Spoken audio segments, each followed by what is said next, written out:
Good morning. So today we are going to continue with what we have done in the last class. In the last class, essentially we were looking at the role of suspension in vehicle roll, and hence what is the influence on the understeer gradient, right? That's what we were seeing. So when you say understeer gradient or understeer coefficient, that comes from an important motion called the steady state motion of your vehicle. And we looked at the fundamental governing equation for the same. In that, you see KUS is expressed as function of tire compliances in the front and rear axle of the vehicle. But that's not sufficient. When you are looking at a real vehicle and they are tested in a test track by auto manufacturers, so what they do is they conduct the test, three different tests. That's what we have learned: constant radius test, constant speed test, or constant steer angle test. And they essentially find out what is the steering angle required as function of lateral acceleration. And you see that you would see that KUS is not going to be a particular value. So for the purpose of learning, we have got a bicycle model where we did not consider the suspension. We consider the entire vehicle as one single mass, and then we proceeded. And that's good enough for comparative study, analytically to look at. But in real time, this KES value is not going to be constant. That would have some transient effect in it whenever you do some hard cornering, and then you are accounting the vehicle roll. So the vehicle roll accountability in bicycle model wasn't considered. That was an important assumption in bicycle model. So that's where we got a point to start with then another lecture, this role of suspension on vehicle roll, and hence the influence on understeer gradient. So what we have done in the last class, we just recapitulate and then we will proceed with today's class. And also we will account one more accountability, an important geometrical aspect from suspension, that is camber angle. So what would be the change in camber angle, and that how is it going to influence on your understeer gradient? Like that, there are many design and operational parameters or the operational conditions that are going to influence your understeer gradient. In other ways, the tendency of your vehicle or vehicle handling behavior of your vehicle is all to be studied. That's what is our context that we are doing currently. And I'm going to continue from equation 11, what we ended in the last class, right? So let me share my screen for today's lecture.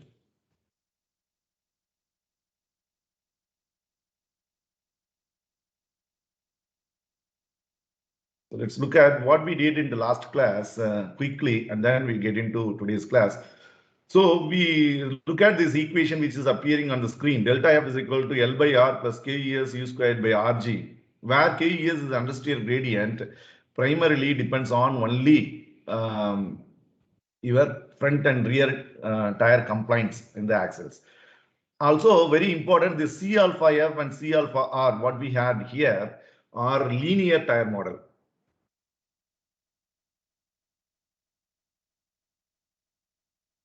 This represents a linear tire model. But today's class, we are going to look at how do you real tire you will take. In fact, the non-linearity of tire model comes because of the lateral force depends upon the normal load acting on individual tire. So when you have to account that, you see the variation of your um, uh,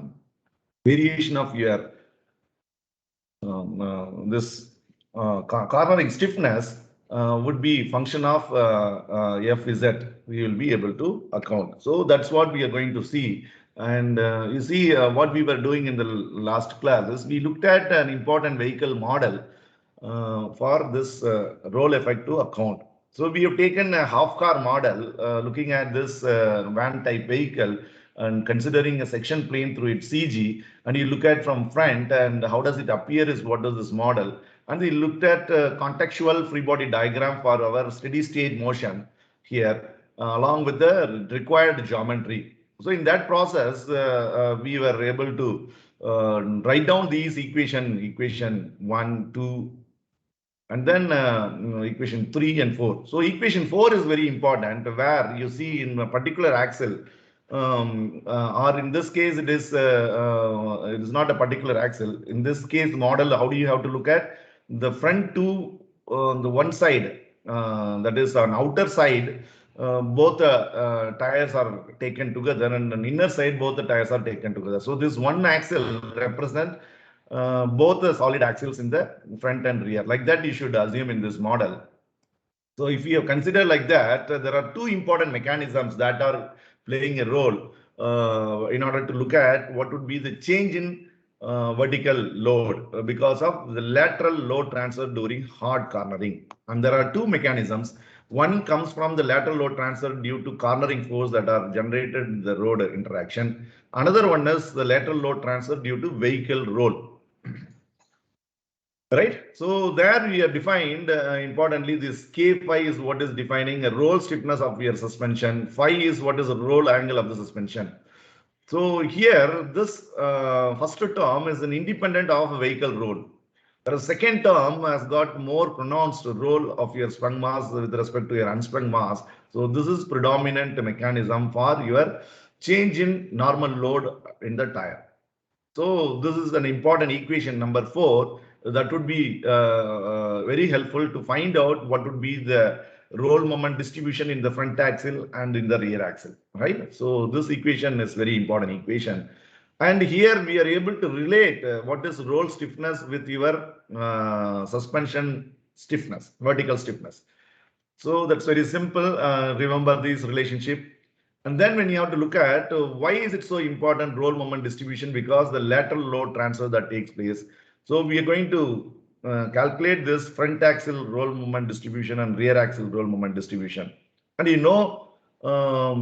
here this roll moment distribution is very important because of this phenomena. So you see Fy is function of Fz, and if 800 pound is the load on a single wheel, and because of you consider two wheels and the hard cornering, there is a load transfer. Inner side wheel get reduced by 400 pounds, and the same is get added with an outer wheel. If that is so, the average value is not sufficient enough as that could have been generated by an individual wheel, which is 760 pounds. So that's where you see the role of pneumatic tire. It's very wise enough that they could generate the required slip angle so that it will get into further slip angle. So increase in slip angle will be manifested. So this is what does that bring in the significance of accounting non-linearity of wear tire. That is why we look at the non-linear tire model as function of Fz. So how do you look at non-linear tire? You would change this C alpha cornering stiffness now as function of Fz, and hence your lateral force is going to be a function of Fz, and turn the equation become non-linear equation. So that's what we were doing it. And when you say the roll moment distribution front and rear axle, considering this model description is not sufficient enough, you look to look at a full vehicle model, and that is what we did in that consideration along with the roll axis. And we have taken CG, so the total weight of your vehicle and your DLMB's force, and then the required geometry, that is height of your CG location from roll center, and the roll center height from the ground, which is HF in the front axle, HR in the rear axle, and so on. And then we were able to write down the equation by taking moment about this roll axis, equation number 6. And we of course we know that the angle roll angle or the roll axis inclination to horizontal all are very small angle, and in its very small angle sin theta become theta, cos theta become 1. So we take here sin phi as phi and cos phi or sin psi as 1, and then this equation get modified, your seventh equation, and then we write this, and further we were able to get equation number 9 comparing equation 7 and 8, and then you are able to get an expression for roll angle, and you see the roll angle is going to be function of your lateral acceleration here. So we are defining here roll rate So last class you have asked that why don't we call it as roll gradient? So the gradient word generally used when the variation of parameter is with reference to a space quantity. That can be a linear space quantity or an angular space quantity. That's why the typical name here is given d5 by day. So ay is not a space quantity. It is an acceleration. So it is a customary in an automotive industry. They define this roll rate as a rate of change of roll angle of sprung mass as function of lateral acceleration in your vehicle. So please don't pronounce that roll rate as roll gradient. That's not recommended. Of course, in race car dynamics, you have seen that. Again, you have to look at that carefully. What was that roll gradient there? It was stopped on, right?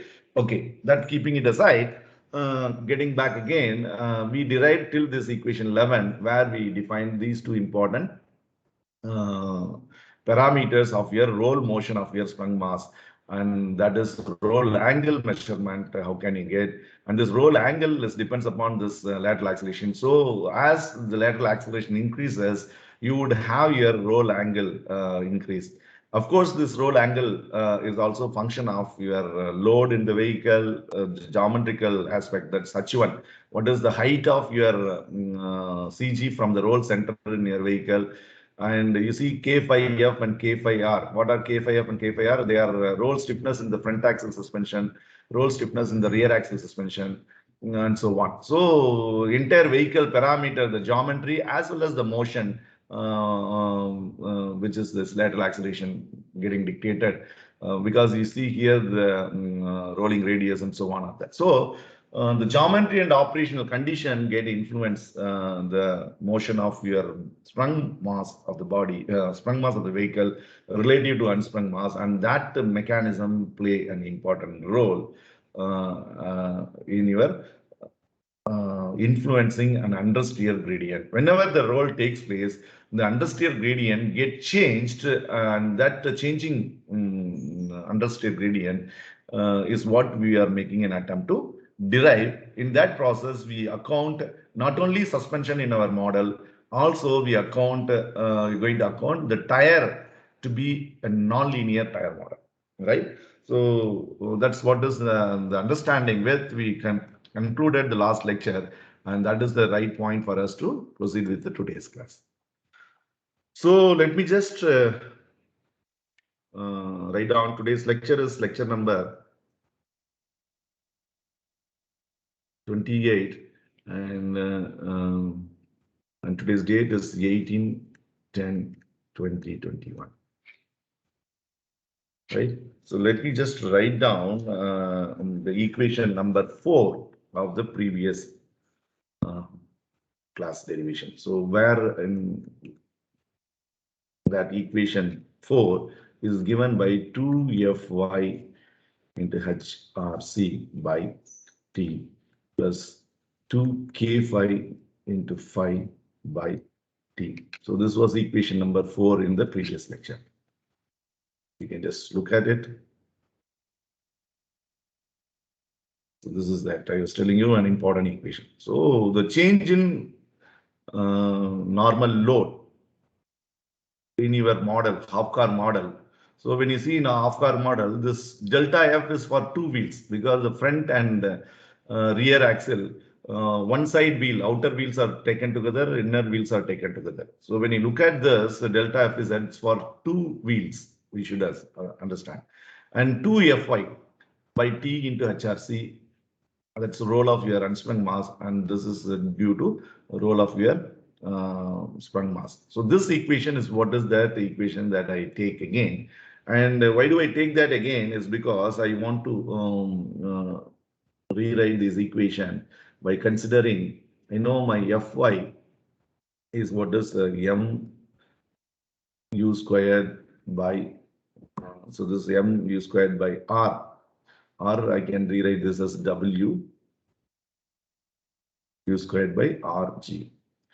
So I can replace this Fy by this.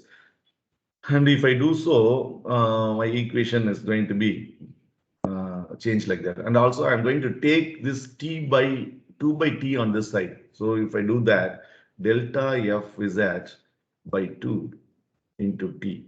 So I take 2 by T in this common, which is where I taken out, and then I do this. So here Fy into HRC now become W U squared by RG into HRC plus K phi into phi. Right. So this is that equation get modified. Let's call this equation as number 12 to continue from the last class. And then I wanted what now? I wanted to get the expression of K phi into phi. So K phi into phi can be rewritten as delta Fz by 2.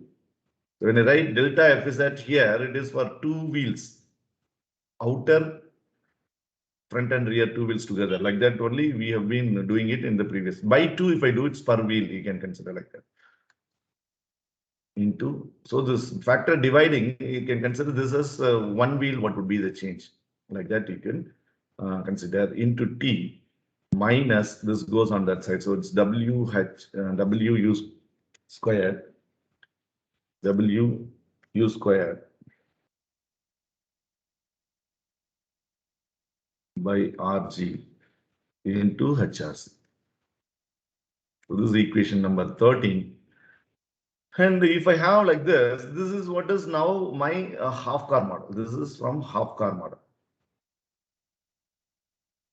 What we have discussed in the previous model, class, that model. For a full car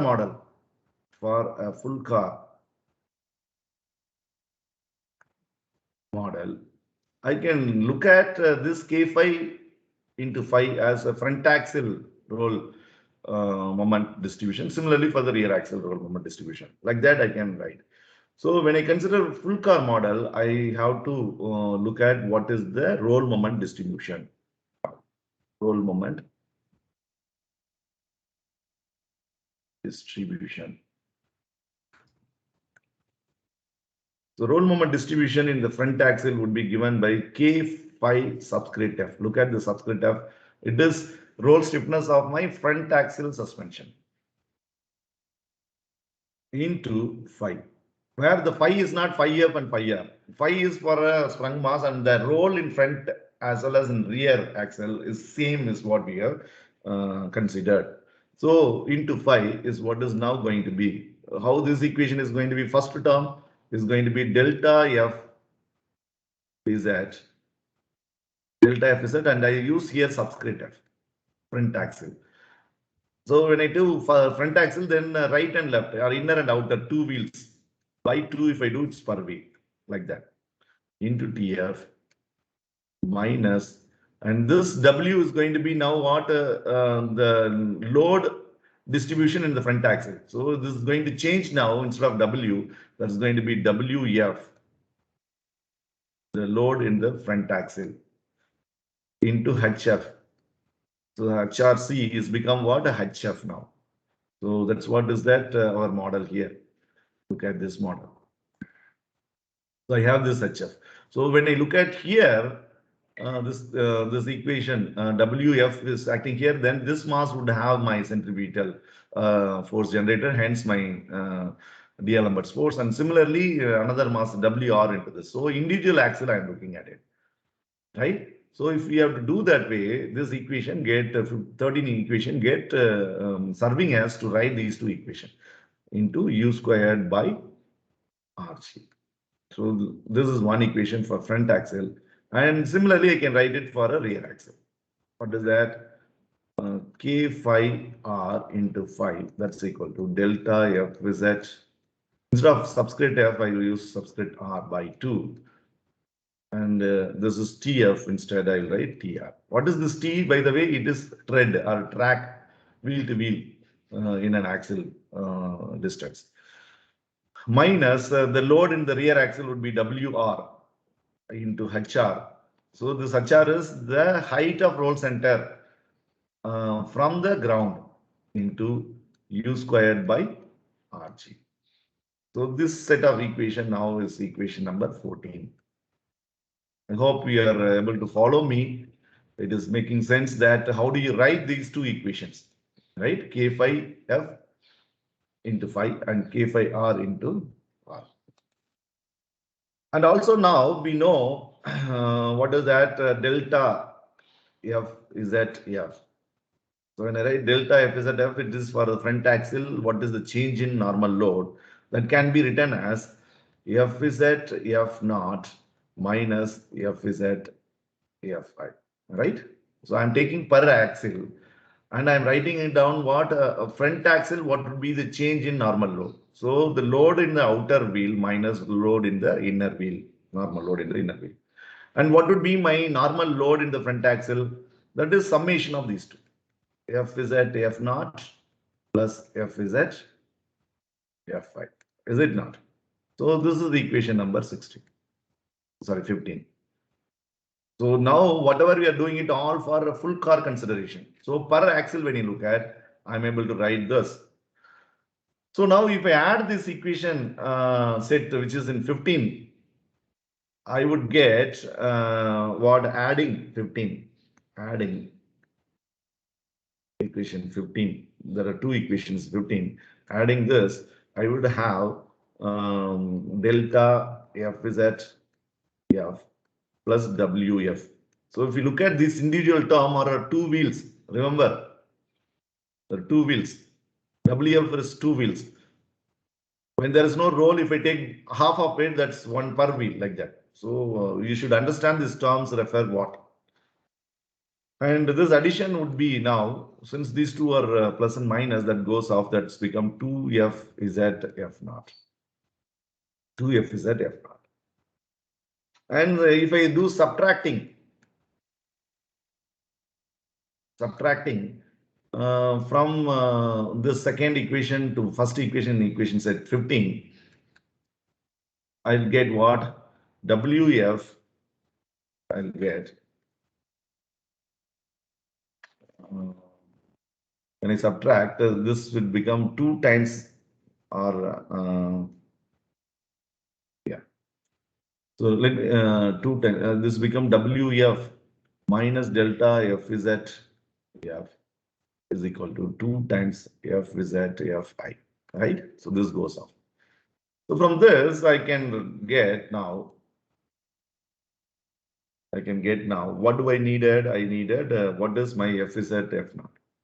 So F is at F naught is going to be delta F is at F by 2 plus WF by 2. So look at interesting. So it's all become per wheel now. And similarly, I would have F is at Fi is going to be WF by 2 minus delta F is at F by 2. All right. So this, let us call this equation set now as 16 equation. So why do I do this? Say I'm finding out now the normal in the front outer axle, this is, and normal in the front inner axle. So you know during hard cornering, the load transfer is from inside wheel to an outside wheel, right? Outside wheel. So this difference is what is delta F is that. Yes. So that you know. Now let us consider our tire model. Now let us consider non-linear tire model. So non-linear tire model means what? Earlier when we say Fi is equal to C alpha into alpha, which was linear model where this is constant. But now that's not the case. This is linear model. Model in bicycle model. So why do I write it is you should understand what was the change that we are going to do now. But we are not considering now the bicycle model. We are considering now this full vehicle model with the roll effect in your vehicle due to the suspension consideration and non-linear tire consideration. So when I consider non-linear tire consideration, I'm going to consider my Fy now.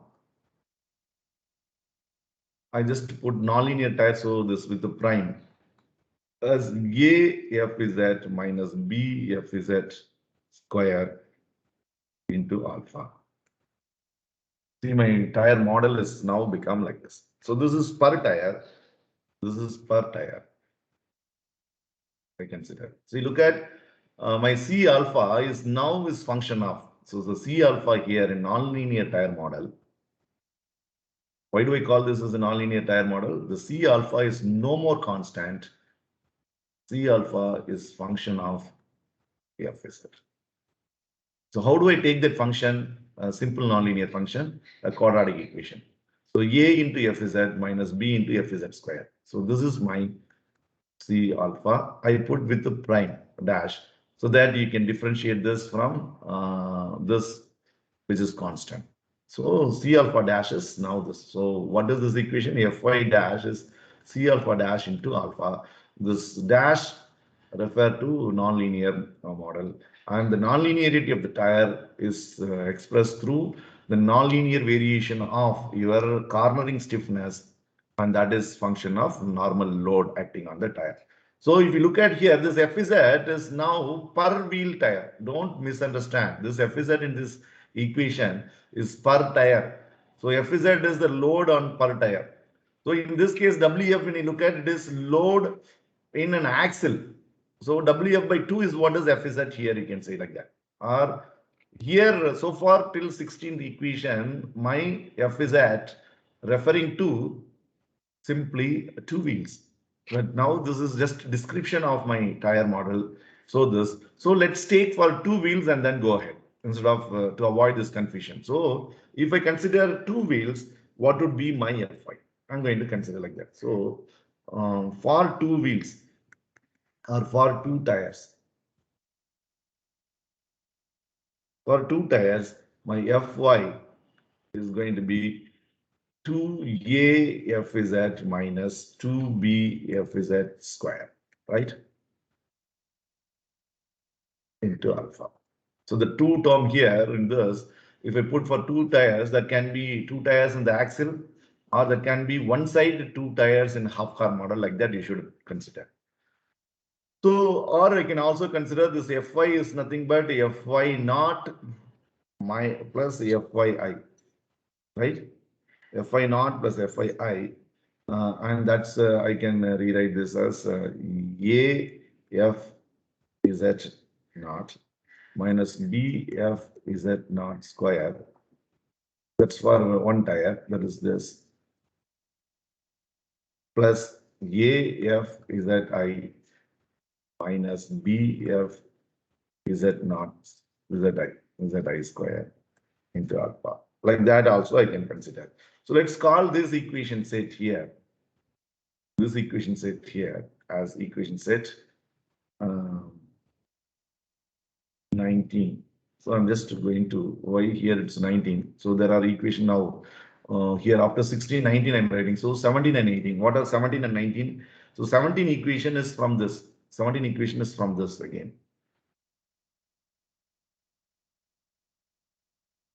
Just a minute.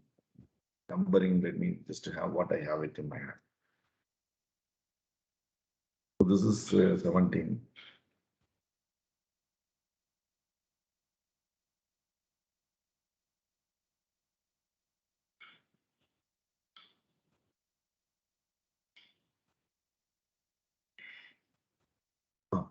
So this is 16 and 17 equation is this WF. I'm going to change it like this. So let me rewrite this.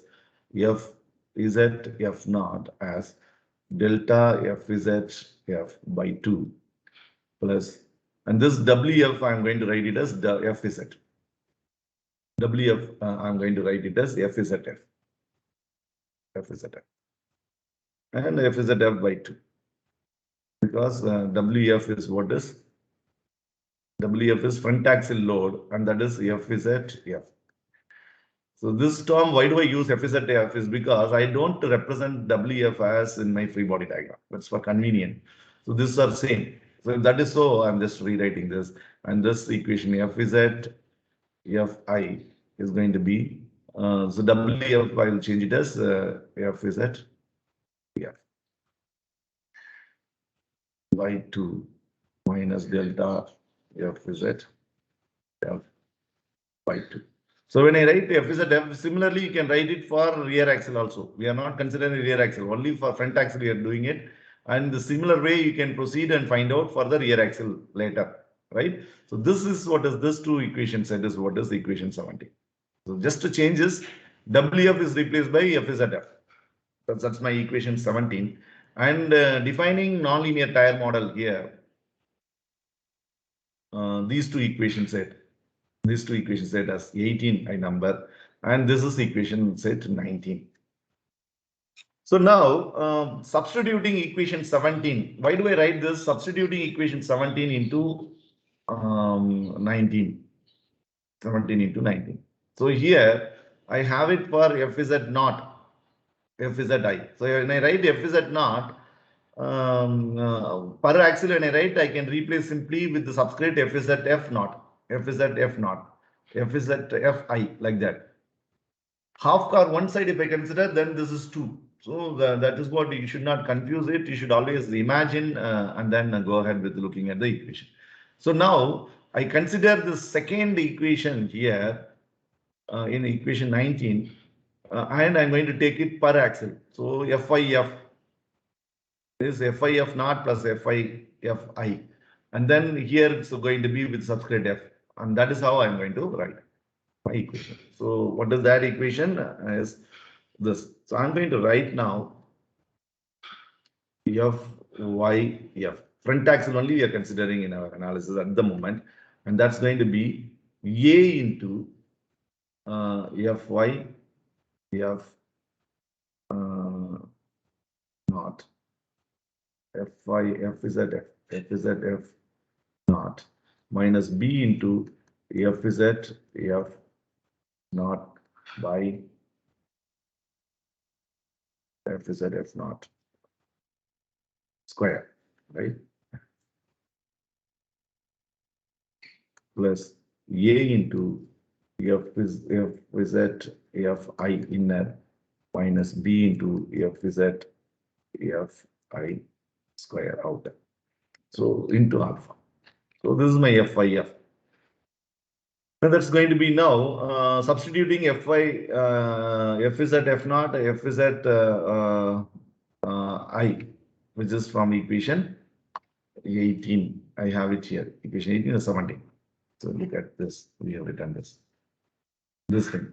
So F is at F naught, 17. F is at Fi, right? I'm going to substitute this term into my equation here.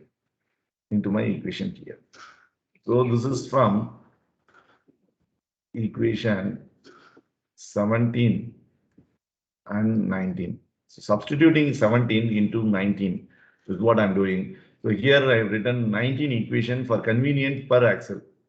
And then I'm going to substitute what is there in 17 into this. And that's what I'm going to rewrite it here for your convenient. So A into delta F is at F by 2 plus F is at F by 2 minus B into delta F is at F by 2 plus F is at F by 2 the whole square plus A into F is at F by 2 minus delta F is at F by. See here it's plus term and here it's minus term because it is for substituting for F is at F is at Fi by 2 minus B into F delta F is at F by 2 plus F is at F by 2 whole square into alpha. This is what is my FYF. So I can expand this and then if I do simplify this, I'm going to get. So there can be 1 or 2 steps which you can do it. And that's going to be reduced when you look at this 2 times A delta, it's not delta, F is at F is at F by 2. So how does it come? Look at here, F is at F by 2 and also have here A F Z F by 2. So that is 2A F Z by 2. Like that, I'm just arranging the term, right? Minus 2B F Z F by 2 whole square. So this term also will be there. Look at here. If I here it's A plus B, here it is A minus B. So you know A plus B whole square is A square plus B square minus 2AB. So you see when I add them, the product term goes, the square terms are retained. So if you are carefully doing that missing term here, you would end with this expression minus 2B delta FZ by 2 whole square into alpha F. So I just skip 2 steps here and then I write this, and this is what I will get as FIF. So now you look at here. So what is this 2 times A? So here it is half. F is at F, what we have got in our expressions for 2 tires by 1, so single tire. This 2 term is taking care of a whole, means again 2 tires. So this first 2 terms is what is now your C alpha F. Get it? First 2 terms is what is C alpha F, and C alpha F is here for 2 tires in an axle, front axle, right? Minus this term 2B delta FZ F. Is it the FZF? Yeah, FZF by 2 whole square into alpha F. So that's my FY F. So similar way, if I proceed again, substituting equation 17 on 19, I can rewrite similarly for FYR. What is that going to be? C alpha R minus 2B into delta FZ R instead of FR by 2 whole square into alpha R instead of alpha F. Right? So this set of equation is my equation 20. So you understand now what are we trying to get it. So now I have my lateral force developed in the front axle tires together, given by C alpha F minus this 2B delta F Z F by 2 into alpha F, right? Where the C alpha F is now non-linear value. It is not one value. It is again going to be depends on this these first 2 terms, these 2 terms, right? That is C alpha F. And then this term is taken here as it is. So why do I write this all now? You could have judged or you could have guessed now. We are going to plug in our fundamental governing equation of steady state motion. What was it? It was delta F required is, I'm going to rewrite in terms of angle here, degrees.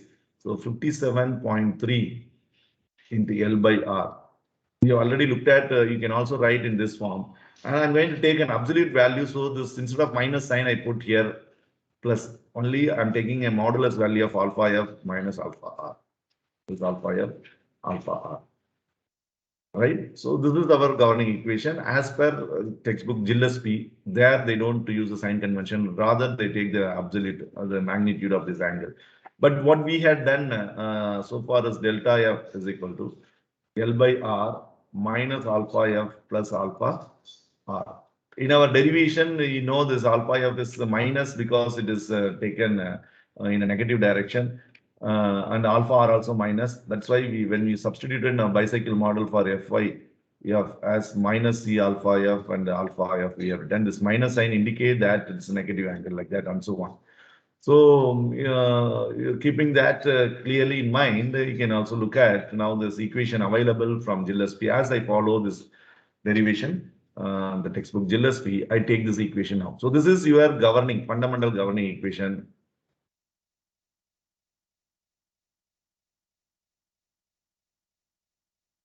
Equation for steady state motion. So in this steady state motion, if I substitute my alpha F and alpha R comes from this, and that accounts the non-linearity of the tire as well as the roll effect of your tire because of delta F is at F is there. So what would happen? This bicycle model fundamental equation get modified that in turn implicitly shows that consideration of your suspension in your bicycle model. Is that clear? Are you getting my point? If that is so, I'm just going to substitute my alpha f and alpha r from equation 20. That's all. That's ending this particular derivation. So how do I get that? For that, let me just look at now what is my alpha f and alpha r. So here alpha f is phi f by this entire term. Alpha r is phi r by this entire term. And you know what is phi f. So this phi f in turn is your what is phi f? It is W f u squared by rg. What is this? It is W r u squared by rg. It is a steady state motion. You do not have any other force. In steady state motion, you know F is equal to MRU, only one equation. So that's why you write this. So now from this, I get what is my alpha F and alpha R. So let me write that. Alpha F is going to be WF U squared by RG divided by C alpha F minus 2B delta FZ F by 2 whole squared.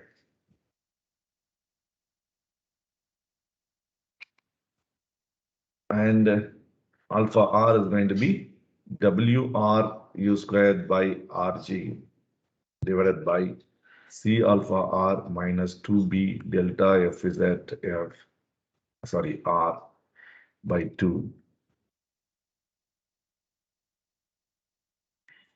whole square, right? So from equation 20, I'm rewriting these two angles and substitute that in our fundamental equation, Roman letter 1. So when I substitute, what do I get? I'll get this delta F is now 57.3 L by R in degrees plus this first term WF. In this term as well as in this term, what is common is this lateral acceleration term. So that I take it out. So WF by C alpha F minus B 2B delta F is at F by 2 whole square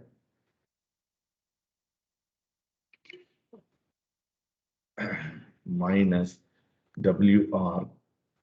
Okay, let me take it here itself now. Afterwards, I'll take it as RG. And we are U squared by RG by C alpha R minus 2B delta F is at R by 2 whole square. Right? So that's fine. Value here.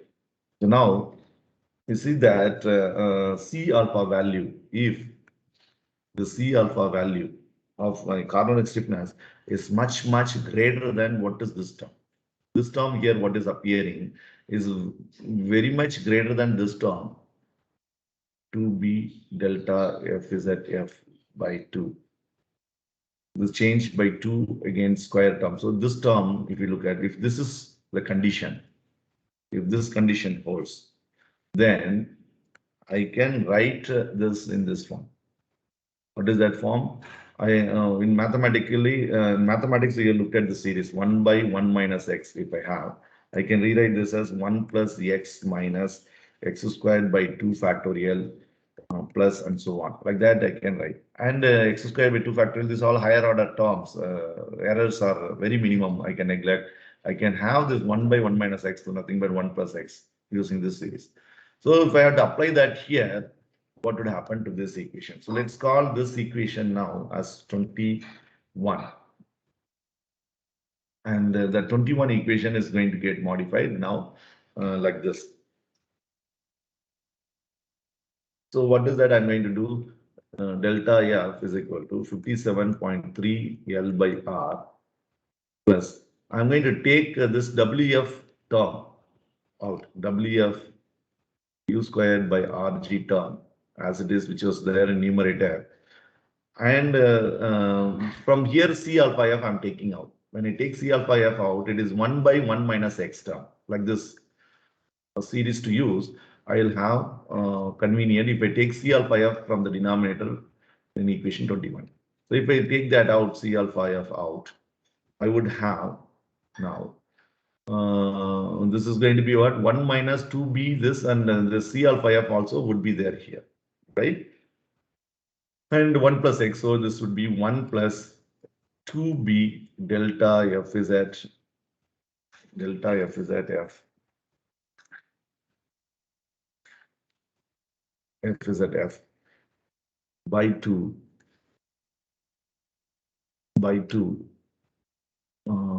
whole square. And what is that additionally I'll have? By this term C alpha F. That's all. Because if we take C alpha F here out, it's 2b by C alpha F into this term. And that's what is acting as x here. And then this expansion, I consider this x squared by 2 factorial, this any terms from here onwards are negligible compared to the first two terms. I just truncate them and then write this series as 1 plus x, so I can rewrite it like this. So this is my first term of equation 21. So the equation 21 has become now like this. And what is my second term? That's for a rear axle. So that's going to be minus WF, not WR into U squared by RG by C alpha R and 1 plus X. So 1 plus 2B delta F is at R by 2 whole square. So this by 2 is per tire, and here 2 is 2 tires. Correct? Like that you should consider. And this is C alpha R. Right. So now again rearranging this term, you see how nicely your bicycle model accounting a suspension effect in this. First term is as it is 57.3 L by R. And let me take now U squared by RG. U squared by RG is common in that. And first term is what? WF by C alpha F. So WF by C alpha F. In this WR by C alpha minus WR by C alpha R. Right? Comes from this term. And this U squared by RG is common in 4 terms that I'm going to take it out completely. And the second term is going to be plus this into WF into this by C alpha square, right? So that's going to be WF into 2B delta F is at F by 2 whole squared by C alpha F square minus, because there's minus sign here, WR into 2B delta F is at R by 2 whole square by C alpha R square. For these two terms, so this is one square bracket, this is one square bracket. So this is one term, and this is second term. And now this square bracket here. So this square bracket. This bracket into AY. That's U squared by RG. Right? So now what has happened? In bicycle model, we had this term and this term into U squared by RG. So this was from tire compliance, KUS due to tire compliance alone. And here now this is KUS due to lateral load transfer because of suspension is considered. But you see in this expression delta F is at F is there, that can be found out from the equations what you have written in the earlier. So this is how your value of delta changes, and in turn what was originally KES is only by this term in our bicycle model now get added with this because of suspension is considered. So we call that the role of suspension in your lateral dynamics is through the vehicle roll, sprung mass roll, and that influence on the understeer gradient given by lateral load transfer. So in hard cornering, this is all again instantaneous. It is not going to be too much. It's a small roll happens and this get added. along with that. So like that, there are many design aspects. There are another 5, 6 terms that can get added in this, and you can do. On what is an important assumption? It's steady state motion. But when I do in a hard cornering, braking or accelerating, I would have my variation of the effect of tractive force and braking force also would be brought in that. So like that, you can have more and more. And another important variation is camber angle variation. So maybe I would do that in the next class. Um, and then we will continue. That's sufficient. Apart from that, you can have self-aligning torque. What is its influence? Apart from that, you see something called the roll steer effect. Is because of the suspension or your chassis somewhere, everywhere there are, you have your bushes for NVH purpose. So there will have some artifact on your wheels steering. So like that, there are additional terms that can come into this, and hence your understeer gradient would be varying what you have learned from your bicycle model. And that is why after the bicycle model, we have looked at this equation till steady state gain also. We looked at importantly what are those experiments that are conducted on a real vehicle. So when I drive my vehicle, it is accounting all the aspects. In my bicycle model, I am not driving bicycle model. Bicycle model is to look at mathematically, comfortably, understand this physics. So whenever you write a mathematical equation, we always state clearly our assumption. And those assumptions are valid assumption for study of directional control and stability. We have not yet looked at stability. We are going to look at that in upcoming classes onwards. So that's sufficient, quite good model, bicycle model. But as an engineer, you want to always to strive to map your calculation, mathematical model to a real-time experiment. You are required to eliminate the assumptions that are made. So one such a step in your bicycle model is incorporating bicycle model. So with the suspension. So when I do that, I had to understand this entire physics through two models. One is half car model. So that model was exactly a plane through a CG location, and we looked at. And then another one is through full car model. Full car model is again to look at what is the front axle moment distribution and what is the rear axle moment distribution. If front axle moment distribution is greater than MR, then you can conclude that vehicle tendency would be understeer. If rear axle moment is greater than MF, then you can see the tendency would be under oversteer tendency. If these two are equal, then it will be a neutral steer effect in our vehicle. So this is what is that we have essentially looked at now, addition to your bicycle model. So if you look at this terminology, half car model in ride perspective, it is different. Ride vehicle model, vibration model, half car model also you call. Full car model also the term used in your ride model. But the full car model in your lateral dynamics. In lateral dynamics.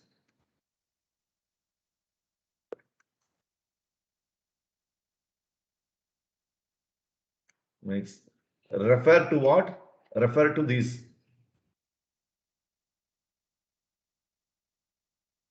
Refer to this, what we have considered. So see, this is full car model and this is half car model, right? Like that, you should have a clarity of those things. So with that note, let me stop today.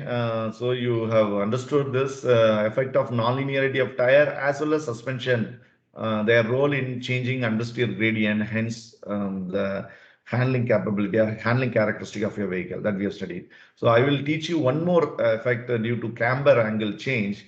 What would be the change in your understeer gradient? And there are many other parameters which may not be scope for your syllabus.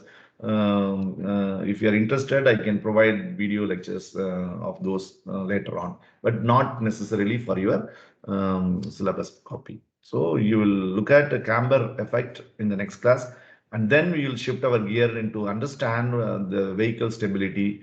Again, we look at bicycle model for yaw plane stability, and this full car model or half car model definition with the suspension for rollover stability. So if we do these two topics, then we would be able to complete according to your syllabus the module 6, module 5 and module 3. Then you will be left with longitudinal dynamics and tire dynamics, and that would be there after your CAT 2. And even for CAT 2, whatever portion that I am going to do in stability, till there you have it. And we may have few more lecture required for to finish our stability analysis of vehicle. So this is all the remaining portion of our course, vehicle dynamics. We're going to do that in upcoming lectures. So with that note, let me stop today's class. I would be happy to take up some questions that you have. Otherwise, I'll end the lecture. Do you have any doubts or any questions to ask me now? No. Let me stop recording.